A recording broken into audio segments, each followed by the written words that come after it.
கர்த்தர் நல்லவர், அவர் கிருபை என்றும் உள்ளது. ஆமென் சொல்லலாமா? கர்த்தர் நல்லவர். ஆமென்.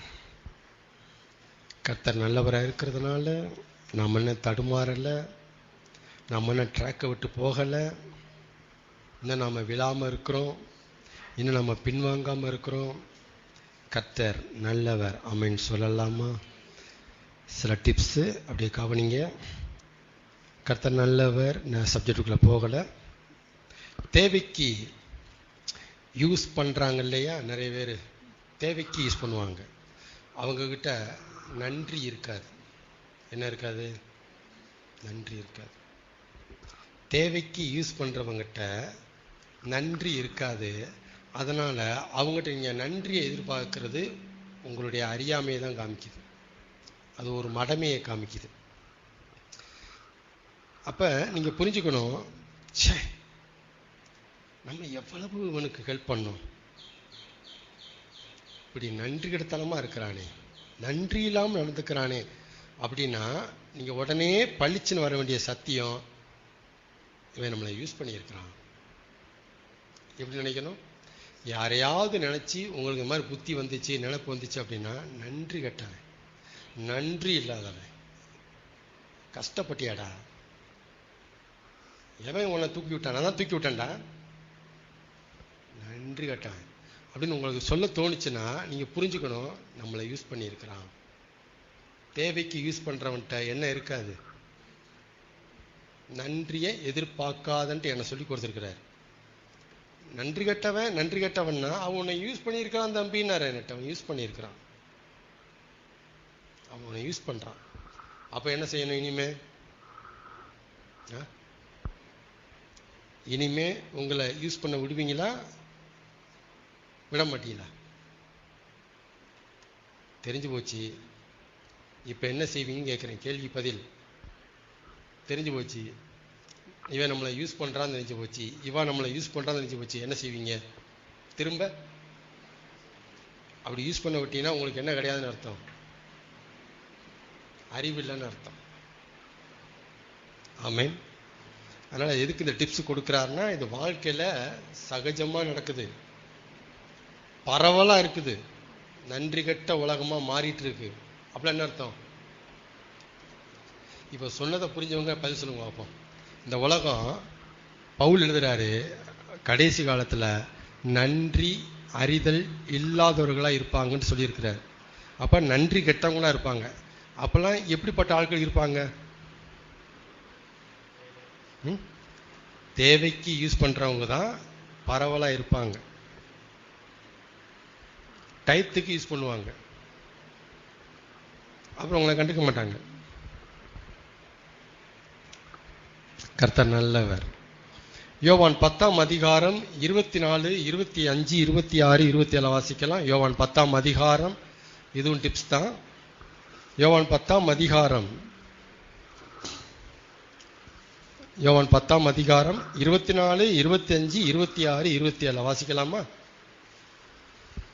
ரொம்ப முக்கியமான அந்த அதிகாரத்தில் முக்கியமான பகுதி, எனக்கு ஐ ஓப்பனிங்காக இருந்த அந்த வசனம். அது என்ன வசனம்? ஜீசஸ் பற்றி ஒரு காரியம் அங்கே வருது. 24, 25, 26, 27 4 வசனமா? அப்பொழுது யூதர்கள் ஜீசஸை சூழ்ந்து கொண்டு,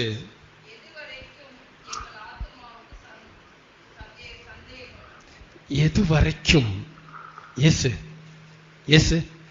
எது வரைக்கும் எங்க மனசுக்கு டவுட்டை உண்டாக்குவீங்க, சந்தேகம் உண்டாக்குவீங்க?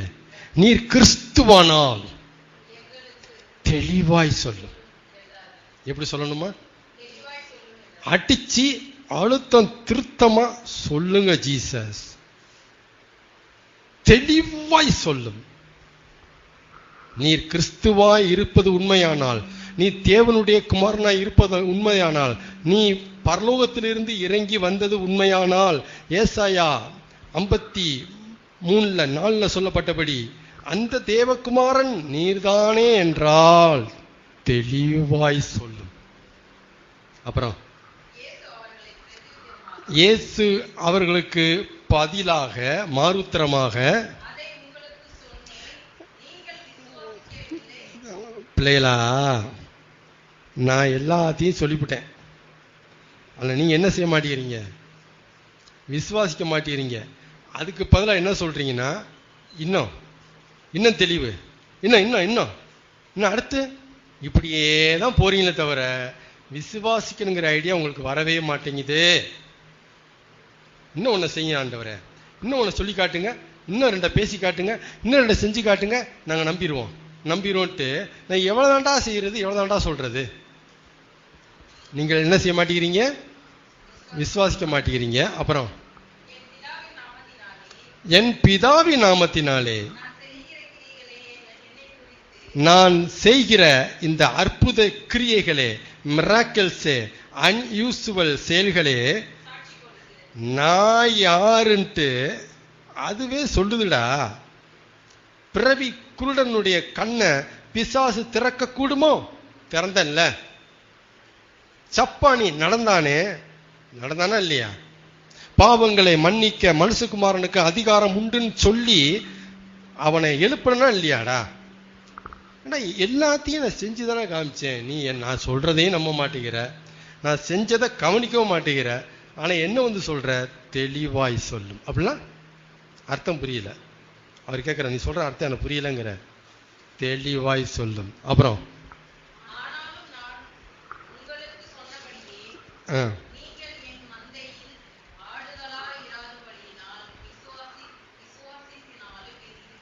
இப்ப தெளிவா சொல்றாரு, நான் உங்களுக்கு இதை சொன்னேன்ப்பா, நீங்க அதை விசுவாசிக்கல.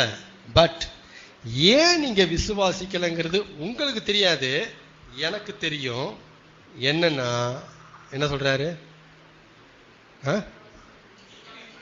நீங்க ஏன் விசுவாசிக்க மாட்டீங்க?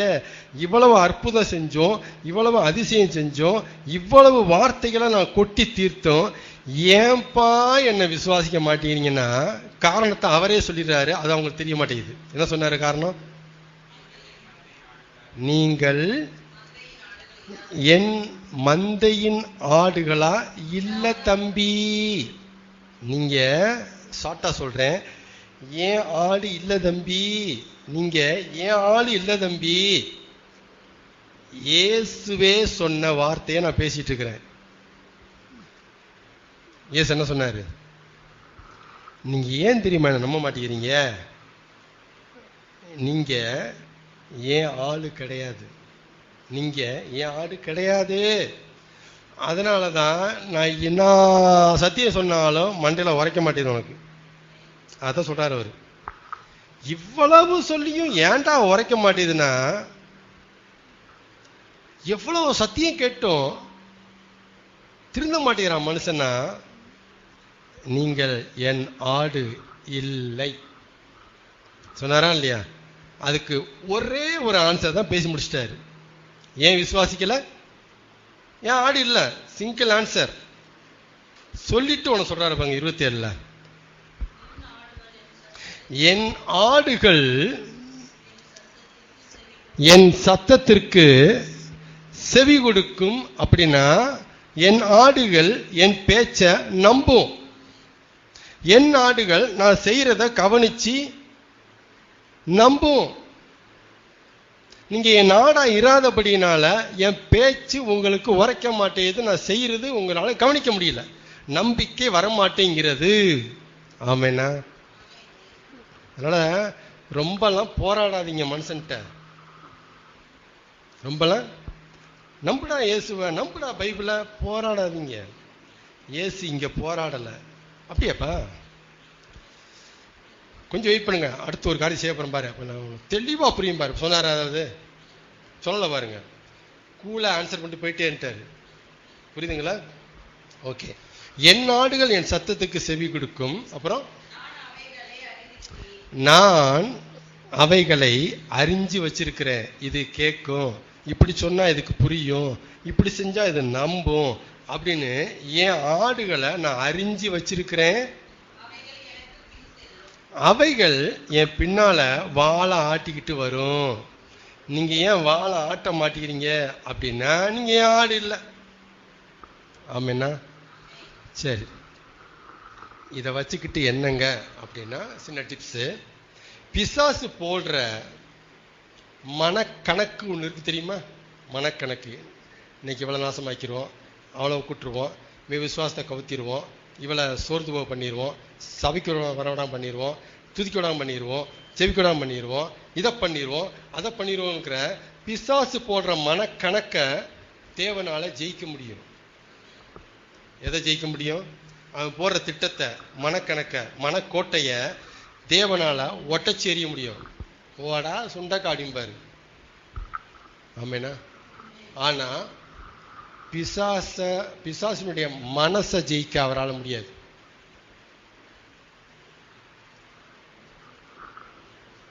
ஆச்சரியமா இருக்கா? அதிர்ச்சியா இருக்கா? ஆச்சரியமா இருக்கா? பிசாசு போடுற மனக்கணக்க ஜெயிச்சிருவாரு, ஆனா பிசாசுடைய மனசை ஜெயிக்க முடியாது. அவன் மனசை அவரால் ஜெயிக்க முடிஞ்சா அவன் இருக்க வேண்டிய இடம் பரலோகம், நான் இங்க கிடையாது. புரியல? இப்ப சந்தேகம் வந்தாங்கல்ல, இவங்க மனசை அவர் ஜெயிக்க வேண்டியதானே, நம்ப வைக்க வேண்டியதானே. நம்ப வைக்க ஏன் முடியல? என்ன சொல்றேன் புரியல? ஏன் முடியல? ஜீசஸ் ஏன் கை கழுவுறாரு? ஜீசஸே நகண்டு போயிட்டு இருக்கிறாரு, ஆனா போங்கடா ஏன் போறாரு? என்ன ஜீசஸ்க்கு ஆத்தும பாரம் இல்லையா? கேட்க வேண்டியதானே கேள்வியே. ஜீசஸ் ஜீசஸ் நான் ஜீசஸ் பசங்க என்ன கேட்கறாங்க? நம்புறதுக்கு ரெடியா இருக்கிறாங்க. கொஞ்சம் நீங்க எவிடன்ஸ் கொடுங்க ஜீசஸ். நான் ஜீசஸ் இப்படியே இப்படி அப்படி சொல்லிட்டு போறீங்க, என்ன அது கேட்கலாம்ல? நீ ஏன் ஆடுல, நீ ஓடு, என்ன பேச்சு இது? நம்ப வைங்க பிரதர் சொல்லலாம்ல. ஏன் சொல்லல? ஏன்? உங்களுக்கு புரியுதுல என்ன சொல்றேன்ட்டு? ஏன் ஆடுகளுக்கு ரொம்ப மெனக்கட தேவையில்லை. அவன் ஆடுகளுக்கு மெனக்கடன அவசியமே இல்லை. எழுதுவீங்க இதெல்லாம். என் ஆடுகளுக்கு ரொம்பலாம் மெனக்கட தேவையில்லடா, அடி கற்பூரண்டா பத்திக்கு வாங்கிடா. அவன் ஆடுகளுக்கு மெனக்கட வேண்டிய அவசியமே இல்லை, வேஸ்ட். அதனால சொல்ல வரேன், பிசாசுனுடைய மனசை அவரால் ஜெயிக்க முடியாது, ஆனா பிசாசு போடுற திட்டங்களை தவிடுபடி ஆக்கிடுவார். ரொம்ப ஒரு சீரியஸான பாயிண்ட், நுணுக்கமா இருக்கும். அவனுடைய மனசையே அவர் ஜெயிக்க முடியலன்னா அவன் பிள்ளைகளுடைய மனசை எப்படி ஜெயிப்பாரு? புரியுதுங்களா? எப்படி ஜெயிக்க முடியும் அவரால்? என்ன அப்படி பேசுறீங்க? தேவனாலே கூடாத காரியம் ஒன்றுமில்லை. ஆமா, வசனம் என்ன சொல்லுது? கர்த்தரால கூடாத காரியம் ஒன்றுமில்லை பிரதர். கர்த்தரால் ஆகாத காரியம் ஒன்று உண்டோ? அப்படிதான் சொல்றீங்க. அப்ப ஜீசஸ் போய் கேள்வி கேட்க வேண்டியதான். நீங்க கேட்க மாட்டோம்ல, நம்மளாம் யோசிக்க மாட்டோம். அதனால புரிஞ்சுக்குங்க, கர்த்தரை குறித்த சின்ன டிப்ஸு. பிசாஸ் போடுற மனக்கணக்கு அவர் ஜெயிப்பாரு, ஆனா பிசாசினுடைய மனசை, அவனை வெல்ல, அவனை கவர, அவனை தன் பக்கம் ஈர்க்க அவரால் முடியாது. அதனாலதான் பிசாசா இருக்கிறான். இல்லைன்னா பரலோகத்தில் தூதனாவே இருந்திருப்பான், அவர் அங்கேயே சரி பண்ணியிருப்பாரு. ஆமேனா? இதெல்லாம் யோசிச்சு பார்த்தீங்களா? ஏன் நம்ம ஆண்டவர் சர்வலவராச்சு, ஏன் இந்த தூதனை அப்படி கழட்டி விட்டாரு? யாரா யோசிச்சு பார்த்தீங்களா? ஏன்னா இப்படி கை விட்டுட்டாரு? பிசாசா அலைஞ்சிட்டு இருக்கிறான். அவங்களே இறக்கம் இல்லையோ, அவங்கள பாசம் இல்லையோ, அந்த ஆத்துமா நரத்து போலாமோ? யோசிக்கணும். கர்த்தர் நல்லவர். எங்க கடவுளுக்கு பிசாசு பயப்பட்டா தானங்க? கடவுளுக்கு பிசாசு பயப்படுகிறான், பயப்படவில்லை. ஏசாரனா சொல்லுங்க. சப்ஜெக்டுக்குள்ள வந்துட்டோம். கர்த்தருக்கு பிசாசு பயப்படுகிறானா, பயப்படவில்லையா? பயப்படுகிறான். பயந்தா என்ன செய்யணும் அவன்? பயந்தா இப்ப என்ன செய்யணும் அவன்? இப்ப நீ கர்த்தருக்கு பயப்படுறீங்களா? சரி, பயந்தா என்ன செய்வீங்க?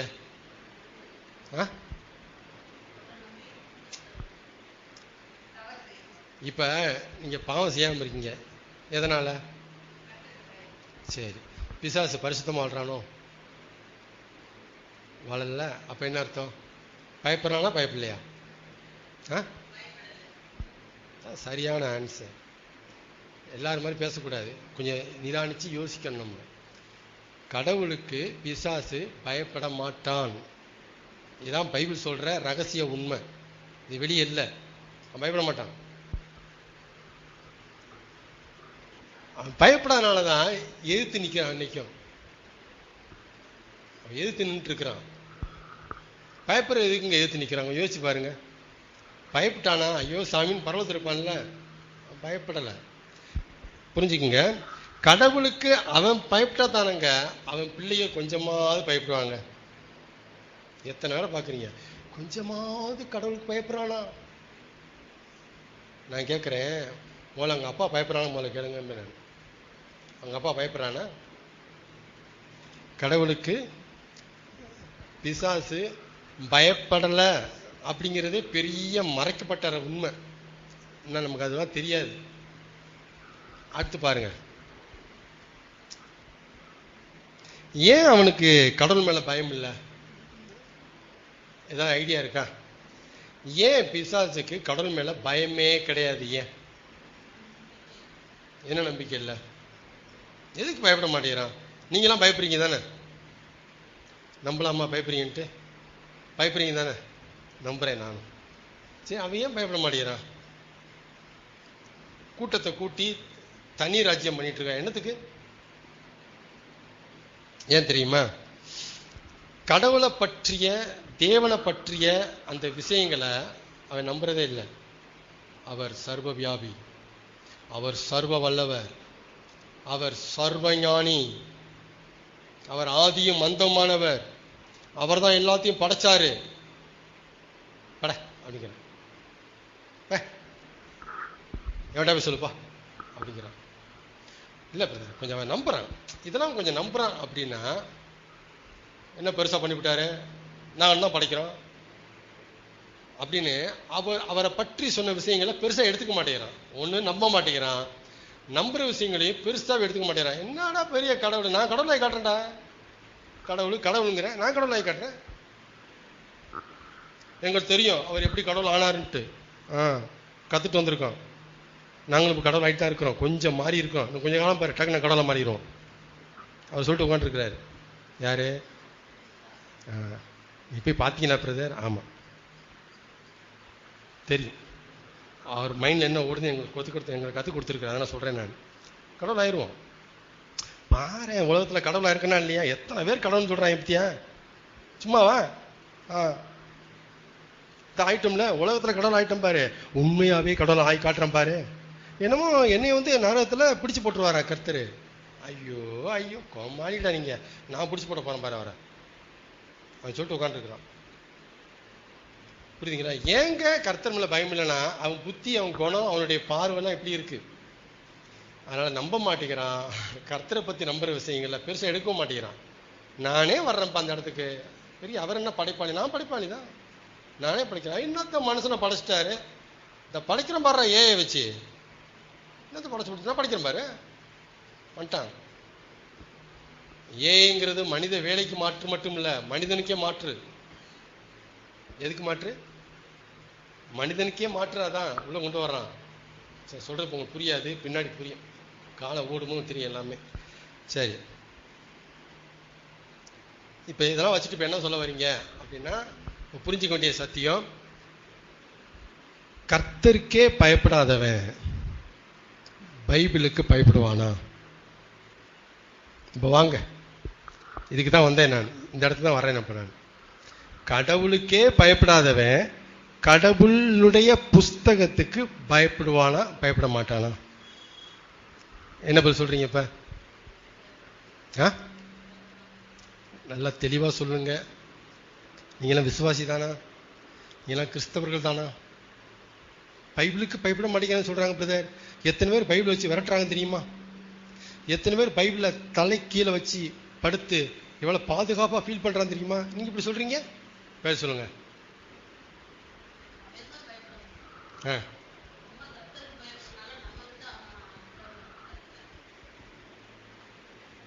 என்ன கேட்கிறேன், பைபிளுக்கு பயப்படுவான் அப்படின்னு தானே பைபிளை வச்சு எல்லா வேலையும் காட்டுறீங்க அவன்கிட்ட.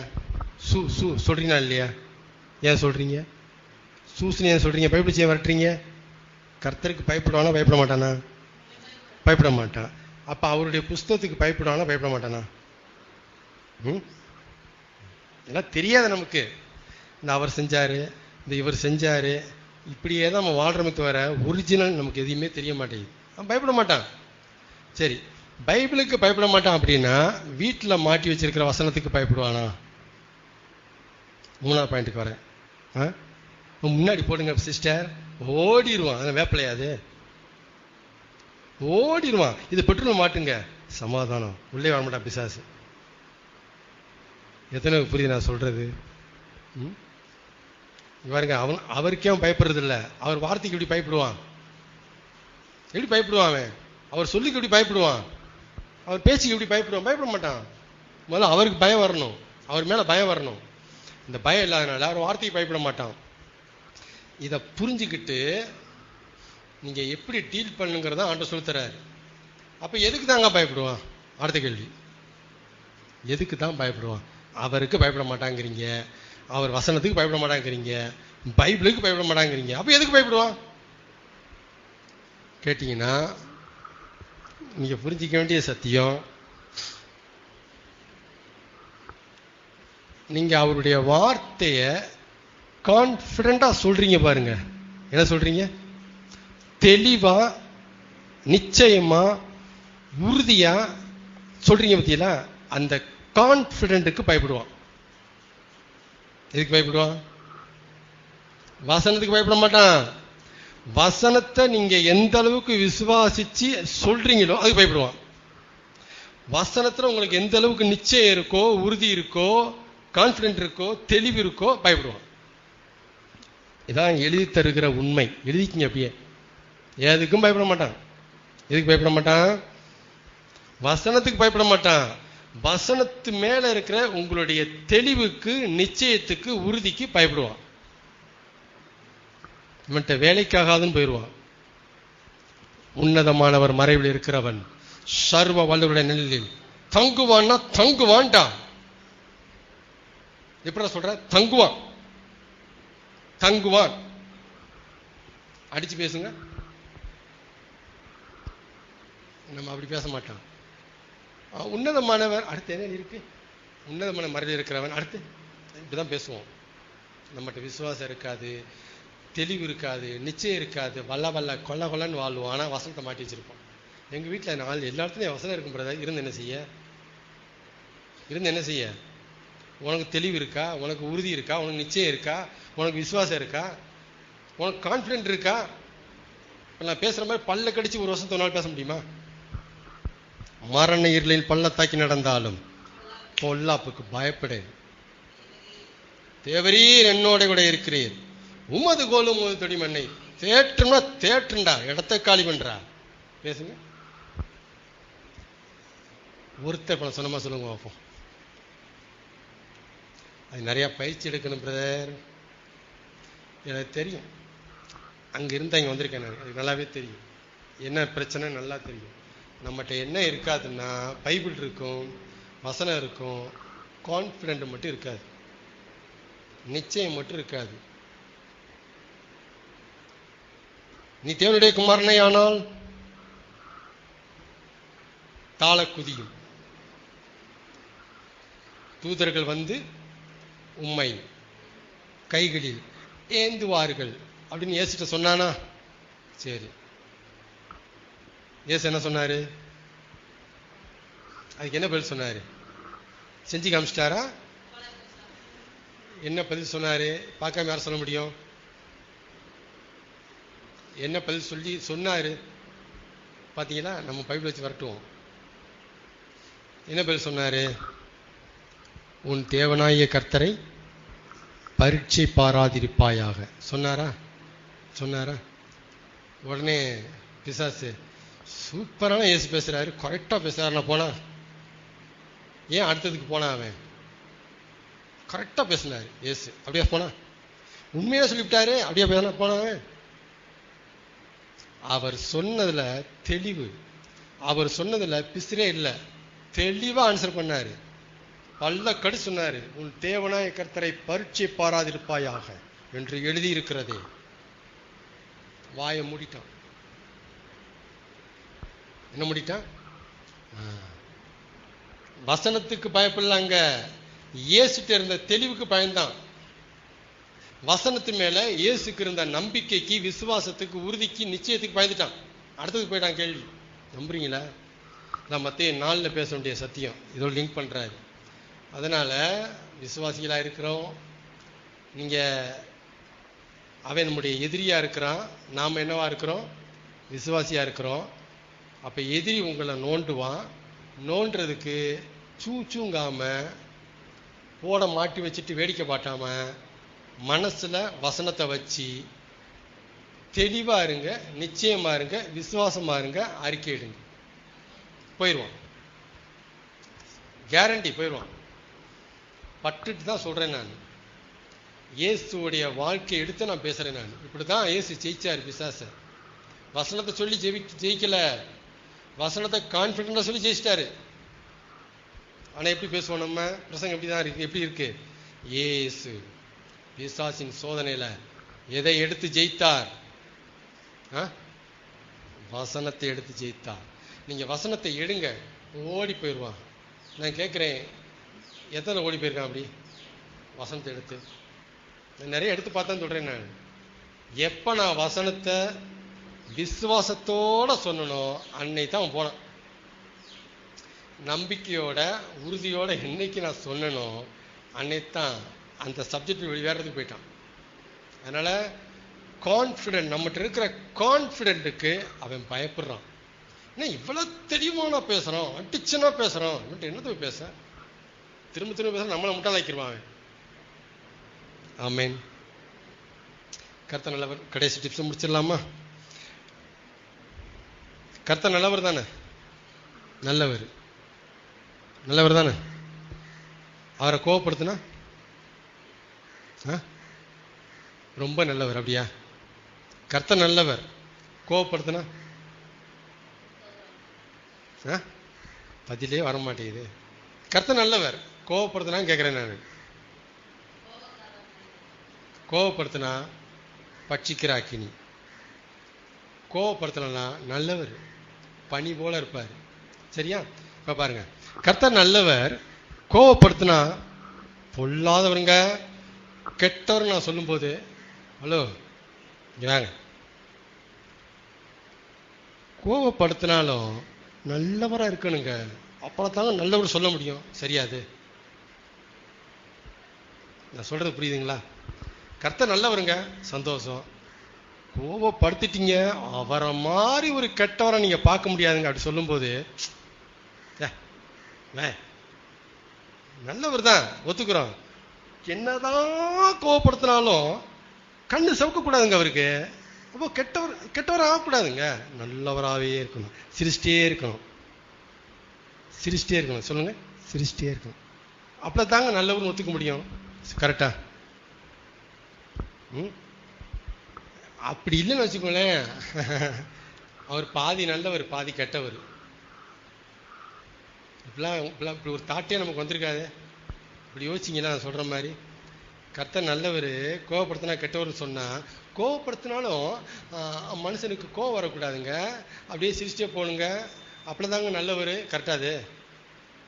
இது அறியாமை. சொல்லுங்க, அறியாமை. நல்லவரா இருக்கிற கடவுளுக்கே கோவப்படுத்தினா என்ன வருது? ஓத்திரமா வருது. அதனால புரிஞ்சுக்குங்க, நல்லவங்களை கோவப்படுத்தினா என்னவா மாறுவாங்க? மாறக்கூடாது பிரதர். அதெல்லாம் விசுவாசத்துக்கு அழகில்லை பிரதர், அதெல்லாம் ஊழியக்காரனுக்கு அழகில்லை பிரதர், அதெல்லாம் விசுவாசிகளுக்கு அடையாளமே. தப்பா பேசாதீங்க. தப்பு அது வரத்தான் செய்யும். ஆமேனா?